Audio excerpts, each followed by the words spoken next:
c'est Maureen, j'espère que vous allez bien. Après un très long update lecture il y a 10 jours environ, je reviens aujourd'hui pour le book haul de ces dernières semaines. Il me semble que je vais vous présenter aujourd'hui les livres qui sont arrivés dans ma bibliothèque au mois de mai et cette première partie du mois de juin. Et j'ai déjà 19 titres à vous présenter. Je commence par Les Dames du Lac de Marion Zimmer Bradley. Ici c'est l'édition France Loisirs. Alors je possédais déjà Les Dames du Lac et Les Brumes d'Avalon. En fait les deux tomes du découpage français ont été rassemblés en intégrale ici. Et en fait l'intégrale c'est la conception originale en VO du livre. C'est en français, on est habitué à séparer les tomes anglais en plusieurs tomes en France, on aime bien ça, séparer en plein de tomes. Donc c'est super chiant pour se retrouver dans les séries fantasy. On comprend jamais rien entre les tomes étrangers et les tomes français, c'est le gros bordel.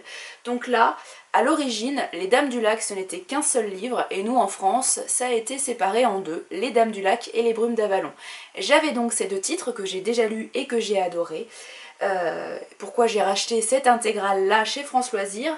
Parce que chez France Loisirs vous avez aussi d'autres tomes de cette saga autour d'Avalon et j'ai acheté ces autres tomes dans l'édition France Loisirs. Alors je me suis dit, pour pas que ma bibliothèque soit trop dépareillée, c'est vraiment pour une question esthétique, ça serait pas mal d'acquérir ces Dames du Lac. Voilà. Tout simplement. Donc Les Dames du Lac, Les Brumes d'Avalon et les deux autres tomes dans ce cycle-là que je possédais déjà avant de les prendre chez France Loisirs, je pense que je vais les déposer dans la boîte à livres de la ville, à moins que l'une d'entre vous ait très envie de les acquérir, en sachant que ce sont des éditions un petit peu disparates. Les Dames du Lac et Les Brumes d'Avalon, c'est chez Pygmalion, l'ancienne édition. Et les deux autres tomes du cycle, c'est au livre de poche, je pense. Si ça vous intéresse, dites-le moi, je vous prendrai des photos, je vous enverrai ça. Sinon, je donne ça dans la boîte à livres de la ville. Je ne vous résume pas une nouvelle fois Les Dames du Lac, c'est une réécriture de la légende arthurienne du point de vue des femmes. C'est hyper connu, c'est un classique du genre. Voilà, je ne peux que vous inviter à lire ce cycle en commençant par Les Dames du Lac. En rentrant de mon voyage solo en Irlande, j'avais vraiment envie de me plonger dans de la littérature de voyage. J'ai un petit peu farfouillé. Et j'ai pas trouvé grand chose d'intéressant, mais je me suis dit que ça serait peut-être pas mal de lire les classiques par exemple. Peut-être Taureau ou Jack London. Alors j'ai lu Cro-Blanc que j'ai adoré, mais je me suis dit que L'Appel de la forêt, ça pourrait être pas mal dans cette optique nature, voyage solitaire, etc. Donc L'Appel de la forêt, qui est un très court texte, hein, finalement, je pensais pas que c'était si court. Ça fait 150 pages, mais avec le petit dossier qu'il y a à la fin du livre de poche. Quand même quelques mots sur L'Appel de la forêt, un petit résumé très rapide pour ceux qui ne le connaissent pas. Il s'agit de l'histoire d'un chien qui devient chien de traîneau. Il a un nouveau maître, ce maître est tué et il va connaître cet instinct qui va le pousser à rejoindre ses frères sauvages, donc les loups.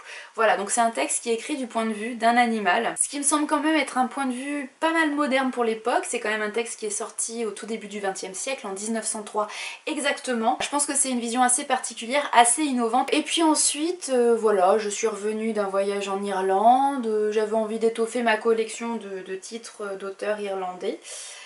Donc j'ai fait une commande d'occasion et j'ai trouvé plein de livres sur l'Irlande ou d'auteurs irlandais. Voilà, et je vous montre ça tout de suite. Je commence par l'épopée irlandaise. Là c'est présenté par Georges Dautin et c'est aux éditions Terre de Brume. Alors ici ce n'est pas un recueil de contes pour enfants, mais vraiment le rassemblement des textes fondateurs, de traditions, bref de toutes ces histoires qui ont forgé la mythologie irlandaise. Et donc c'est plutôt une histoire de héros, voilà, de la mythologie irlandaise. À vrai dire, si je connais quelques petits noms comme ça, c'est finalement pas une mythologie que je connais beaucoup.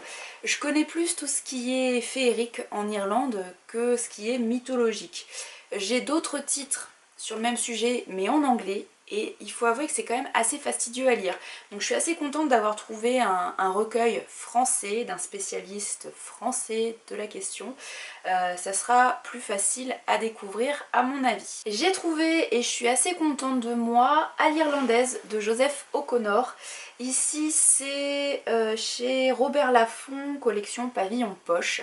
En fait, ce texte a été réédité il n'y a pas très longtemps, je dirais pour la rentrée de 2017, la rentrée de septembre, avec une magnifique couverture, vous l'avez peut-être vu passer. Alors entre nous, j'aurais préféré trouver cette nouvelle édition d'occasion, mais c'était pas le cas. J'ai trouvé cette ancienne édition. Bon, c'est pas grave, le plus important c'est le texte, donc je suis quand même contente d'avoir le livre avec moi. C'est l'histoire assez poignante d'un père qui va tenter coûte que coûte de venger sa fille qui a été violée. Il va partir à la chasse du violeur, de l'agresseur. Ça va être une course-poursuite et surtout un face-à-face assez violent, assez poignant. Voilà, j'en sais pas bien plus, mais a priori c'est quand même un texte qui a eu un assez gros succès, à la fois en Irlande et également en France, notamment grâce à ses rééditions il y a quelques mois seulement. Toujours chez Robert Laffont et également dans la collection Pavillon Poche, d'ailleurs les titres sont assez reconnaissables, hein, ils sont vraiment un visuel qui est très proche. J'ai trouvé Paddy Clark, de Roddy Doyle. Alors Roddy Doyle, je l'ai lu il y a assez peu de temps, j'ai emprunté un de ses titres jeunesse à la bibliothèque, titre qui s'appelle 3 femmes et un fantôme, qui m'a un petit peu déçue, j'ai pas trouvé ça extraordinaire. Mais là ce sont mes collègues qui m'ont dit ah mais de cet auteur il faut que tu lises ça, c'est vachement plus connu et c'est vachement bien. Roddy Doyle c'est aussi celui qui a écrit et scénarisé les films The Commitments, qui sont des livres à la base. Cette histoire, c'est l'histoire de Paddy Clark, d'où le titre, un petit garçon de la fin des années 60, et on va découvrir son monde à travers ses yeux. Donc l'Irlande, le Dublin de la fin des années 60, un Dublin pauvre, quartier populaire. C'est un petit garçon qui a une imagination débordante, mais son imagination ne va pas forcément le protéger de certains coups durs, en particulier les disputes de plus en plus fréquentes de ses parents et leur séparation. Voilà, donc je pense qu'il y a énormément d'humour dans ce texte. A priori, Roddy Doyle est surtout connu pour son sens du dialogue, assez rythmé, assez oral, vraiment très vivant. Et en plus de ce côté humoristique, je pense qu'il y a aussi beaucoup d'émotions dans ce texte-là. Ça semble être quand même un classique du genre. Autre gros classique du genre que je suis très contente d'avoir trouvé d'occasion en poche, c'est Transatlantique de Colum McCann, et là c'est aux éditions 10-18. Colum McCann, c'est un auteur que j'ai découvert récemment grâce à son tout petit recueil de nouvelles qui s'appelle Je ne sais plus comment. Ailleurs en ce pays, voilà je me suis penchée, je l'avais pile dans ma ligne de mire, Ailleurs en ce pays, vraiment tout petit recueil, 3 nouvelles mais assez fortes qui parlent de l'Irlande des années 80 il me semble, et du point de vue de personnes lambda qui nous parlent de leur quotidien qui est très marqué par la société irlandaise, les violences qu'il peut y avoir, les prisonniers de l'IRA qui font la grève de la faim, les conflits, les émeutes, les attentats, etc. Bon bref, le conflit nord-irlandais est hyper présent dans le quotidien de ces personnes, même si elles ne vivent pas, ce ne sont pas des soldats, ce ne sont pas des personnes qui vont au front, qui font partie de l'IRA, mais malgré tout dans leur quotidien, elles vivent vraiment intensément ce conflit. Donc j'avais adoré ce recueil de nouvelles, j'ai adoré la plume de Colum McCann, donc j'étais très curieuse de découvrir l'auteur dans un titre un petit peu plus long. Il a écrit pas mal de romans, certains qui ont reçu des prix assez prestigieux, mais de tous les romans qu'il a pu écrire, je pense que c'est celui-là qui me tentait le plus. En tout cas, c'est le sujet qui me parlait le plus. Ça commence en 1845 quand l'héroïne Lily quitte Dublin pour l'Amérique. Alors en 1845, pour vous replacer un petit peu le contexte de l'époque en Irlande, c'est le début de la Grande Famine qui va entraîner l'exil de millions d'Irlandais. L'Irlande va perdre un quart de ses habitants, soit parce qu'ils meurent de la famine, soit parce qu'ils s'exilent dans d'autres pays, l'Australie, mais surtout les États-Unis. Donc là, l'héroïne quitte Dublin, elle veut un monde meilleur, donc elle va aux États-Unis. Et a priori, au cours de ce roman, on va suivre plusieurs héroïnes, les descendantes de Lily, entre les États-Unis et l'Irlande. La quatrième de couverture est hyper attrayante, je trouve. Elle nous dit: entre l'Irlande et l'Amérique du 19e siècle à nos jours, leurs voix se mêlent, tissant une fresque vertigineuse sur l'exil et l'espoir. Avec cette épopée d'une rare humanité, portée par une écriture exquise et une construction virtuose, Colum McCann signe son roman le plus audacieux, poignant, universel, magistral. Donc autant vous dire que j'ai hyper hâte de le lire et j'ai très envie de le lire cet été. Donc si vous l'avez dans votre pile à lire, n'hésitez pas, on peut se faire une lecture commune. En tout cas, celui-là, il va pas rester longtemps dans ma pile à lire, vraiment j'ai très envie de le lire en juillet ou en août. Je continue avec les titres irlandais. Quand je vous disais que j'ai fait le plein, j'étais super contente parce que j'en ai trouvé plein d'occasions. Il s'agit de Sang impur de Hugo Hamilton aux éditions Point. Hugo Hamilton est de double nationalité. Sa mère est allemande et son père est irlandais, et en fait à travers ce titre il nous livre un récit autobiographique. Il va nous parler de son enfance à la fin des années 60, encore une fois, dans les quartiers très populaires voire très difficiles de Dublin, donc de la capitale de l'Irlande. Et donc le narrateur va nous expliquer les difficultés de son enfance, des premières années de sa vie, des difficultés à la fois dans le cadre familial, puisqu'a priori son père était un père violent, mais aussi dans le quartier, auprès des voisins, puisque les voisins voyaient d'un très mauvais œil ce mariage entre une Allemande et un Irlandais. Encore un titre irlandais, beaucoup moins connu, je le connaissais quasiment pas avant de faire quelques petites recherches. Il s'agit de Un monde d'amour de Elizabeth Bowen. Elizabeth Bowen qui est née à Dublin à la toute fin du 19e siècle, en 1899. Donc là c'est un texte qui est un petit peu plus classique puisqu'il a été écrit, si je ne dis pas de bêtises, dans la première moitié du 20e siècle. Donc ça sera beaucoup moins contemporain que ce que je vous ai présenté auparavant, même si tout ce que je vous ai présenté c'est quand même des titres qui commencent à dater. Si j'ai bien compris, on va suivre deux femmes, Lilia et sa tante Antonia, dans une grande et vieille maison au milieu de l'Irlande. Et en fait, grâce à des lettres qui vont être retrouvées dans cette maison, des secrets de femmes vont être dévoilés. Voilà, donc je pense que c'est une histoire de famille avec des secrets.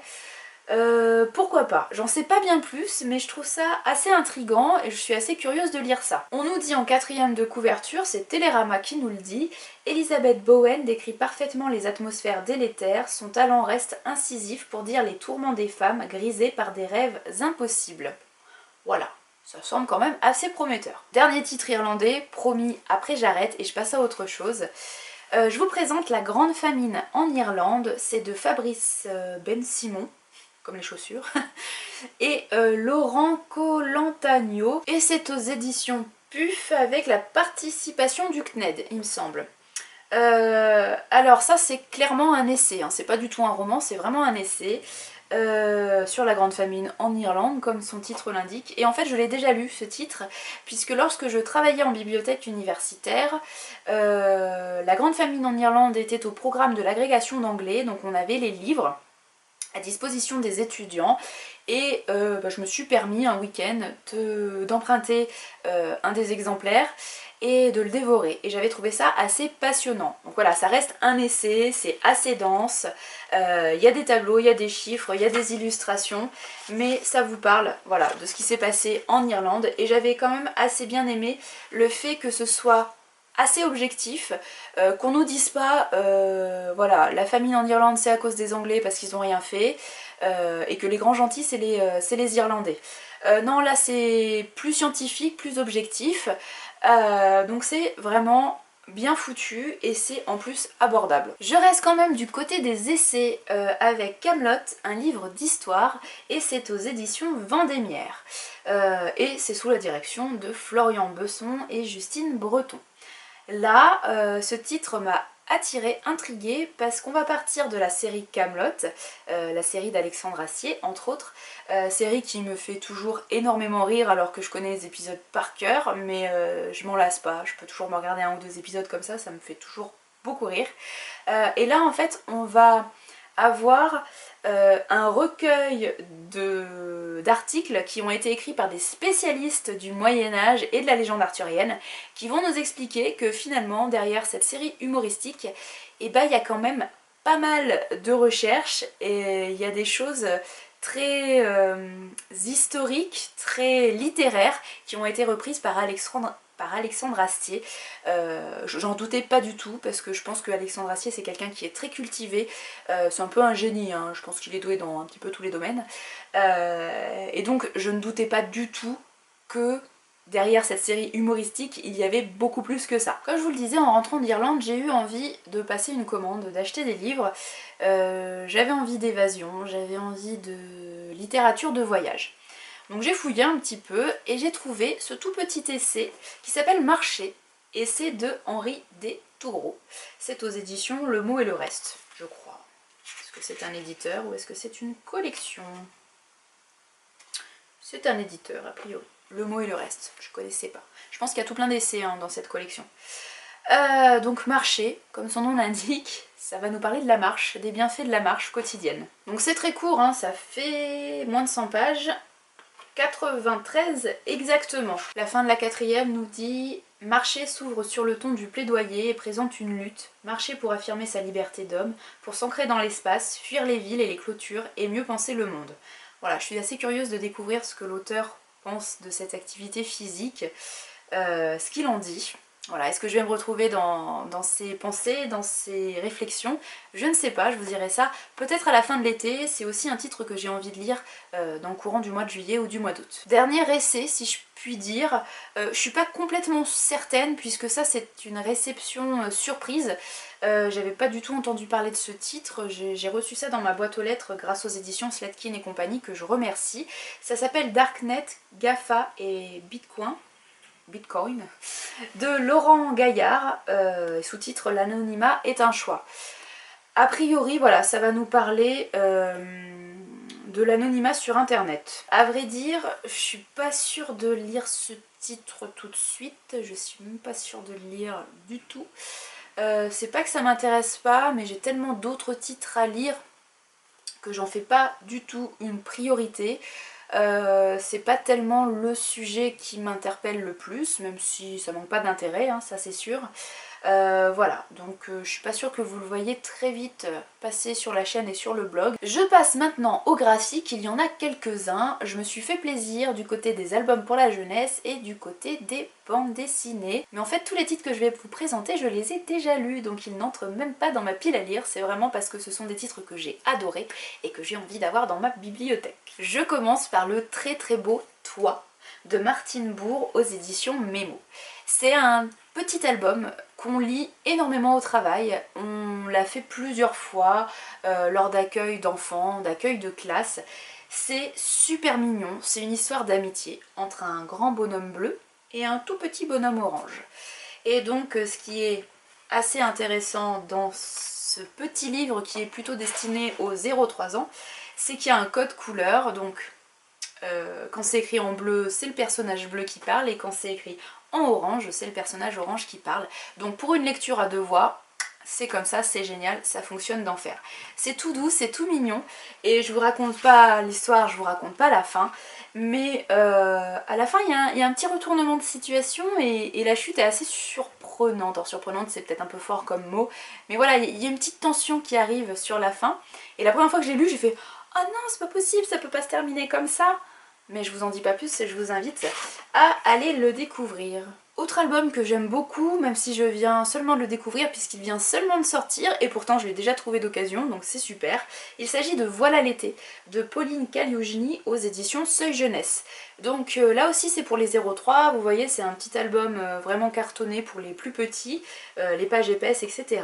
Et ça parle forcément de l'été. De Pauline Caliogini, j'adore Voilà l'hiver, un petit peu sur le même format et dans la même idée, et surtout son album Panda, que je trouve magnifique, mais d'une douceur, d'une poésie.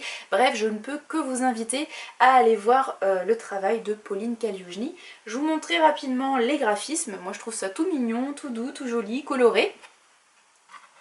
Alors pour Panda et Voilà l'hiver, c'est plus dans des teintes noir et blanc. C'est assez amusant de voir la différence entre l'été et l'hiver, mais en même temps c'est plutôt représentatif des saisons.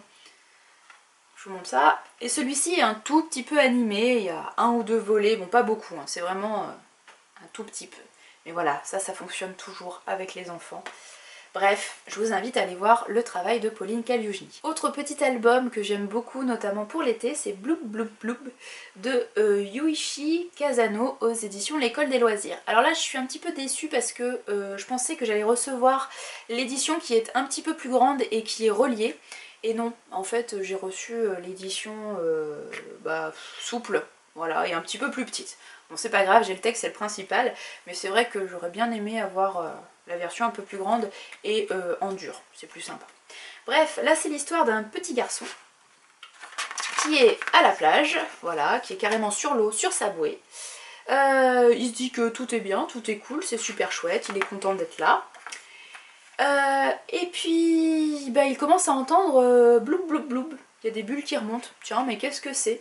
Et en fait c'est une histoire en randonnée, donc ça marche super bien les histoires en randonnée pour les petits. Donc je vous montre juste le début. Ah, c'est son papa qui sort. Mais il y a encore des bulles, bloub bloub bloub. Voilà, je vous explique pas tout ce qui se passe, mais en randonnée, donc vous vous imaginez qu'il va y avoir de plus en plus de personnages et de bestioles qui vont sortir sous la bouée. Bref, c'est tout simple, c'est mignon, mais ça fonctionne bien, c'est amusant. Voilà, un petit album super sympa pour l'été. J'arrête là avec les albums, par contre je continue avec les bandes dessinées, j'en ai acheté 4 et comme je vous le disais, les 4 je les ai déjà lus puisque je les avais empruntés au travail à la médiathèque. J'ai profité d'une commande France Loisirs pour prendre l'intégrale Momo, donc les 2 tomes du diptyque, de la duologie plutôt, de Jonathan Garnier et Ronnie Autin. Je ne vous parle pas plus de cette petite histoire toute mignonne qui m'a énormément émue puisque je l'ai déjà fait dans la vidéo update lecture que je vous ai mise en ligne il y a 10 jours environ, puisque ce diptyque, cette duologie, fait partie de mes 20 plus belles lectures depuis le mois d'octobre. Voilà, donc si vous êtes curieux, si vous avez envie d'en savoir plus, je vous invite à aller voir la vidéo précédente. Et je termine par les 3 premiers tomes des Vieux Fourneaux de Lupano et Koei. Alors, le premier, je l'ai trouvé d'occasion chez Dargo et les 2 suivants chez France Loisirs. Alors j'aurais aimé prendre les 3 chez France Loisirs, mais en fait à chaque fois que je voulais acheter chez France Loisirs le premier tome, il n'était pas disponible.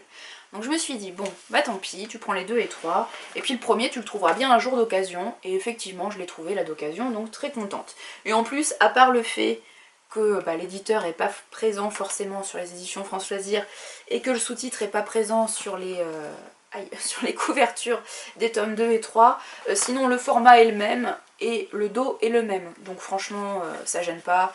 Donc pas de problème, c'est pas grave. C'est bourré d'humour. En fait on va suivre 3 vieux messieurs qui sont amis depuis très très très longtemps et on va découvrir un petit peu leur passé à travers des flashbacks. C'est voilà, bourré d'humour, très émouvant, puisque en plus on va suivre l'histoire de la petite fille de l'un d'entre eux qui se retrouve mère célibataire, enfin en tout cas elle est enceinte dans le premier volume, mais elle est seule, elle va être maman célibataire, et on va un petit peu découvrir son histoire à elle aussi.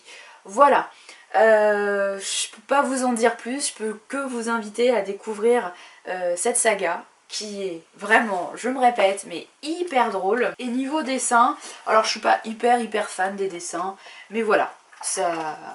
disons que je trouve que ça colle assez bien avec l'humour, avec le fond. C'est plutôt pertinent, c'est cohérent, voilà, plutôt, c'est cohérent, c'est mieux. Comme vous le pouvez le constater, j'ai pas été très raisonnable ces dernières semaines, mais j'avais très envie d'acheter des livres, j'avais envie de me faire plaisir, donc c'est le principal. Et pour ceux qui se posent la question, je vous rassure, je ne mets pas mes finances en péril en m'achetant des bouquins. Comme vous pouvez le constater, j'achète énormément d'occasions. Rassurez-vous, je peux toujours payer mon loyer, tout va bien. Pourtant, je suis pas Crésus, je suis contractuelle, je suis au SMIC, mais voilà, tout va bien, je m'en sors bien et j'arrive encore à me faire plaisir et à acheter des bouquins. Je vous souhaite une très belle fin de semaine, de très belles lectures et je vous dis à très bientôt. Prenez soin de vous et merci. Salut!